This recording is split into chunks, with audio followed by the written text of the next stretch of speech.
The federal government says 2 million households have been covered in the conditional cash transfer program in 2021. This was disclosed by the coordinator of the National Social Investment Program at a stakeholders meeting held in Abuja. Helen Osamedekins reports. Nigeria is the giant of Africa, but still has some of its citizens living below the poverty line. The National Bureau of Statistics on 2019 Poverty and Inequality in Nigeria reveals that 30% of the total population of almost 83 million people live below the country's poverty line. President Buhari introduced the conditional cash transfer alongside other intervention programs to help lift more Nigerians out of poverty.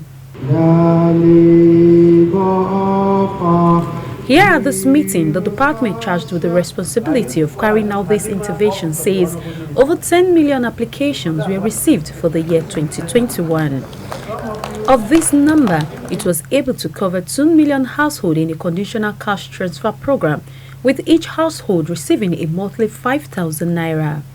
The Empower and the school feeding program, they say, were also a huge success, and the ministry is planning to cover more ground in the year 2022. We are feeding an average of 10 million children nationwide.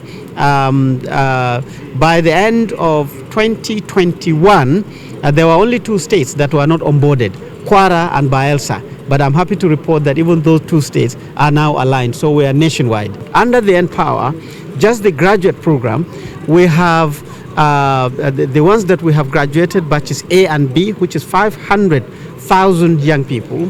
We now have a total of 1 million young people onboarded. Despite these achievements, some challenges also cropped up, which caused some setback to the intervention program. There are people who will try to scuttle the program.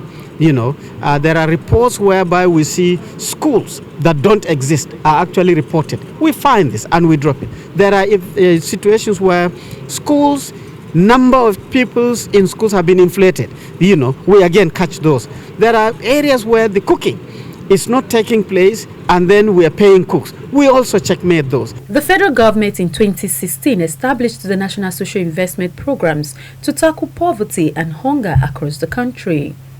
This annual review strategic meeting draws coordinators of the program across the country to deliberate on the successes achieved, challenges faced, and the way to improve the program for more results. Participants are expected to share valuable insights that will guide and shape the emergence of an outcome that will help substantially improve on program implementation across all clusters and in all states of the Federation. Helen Osamedekins, TVC News, Abuja.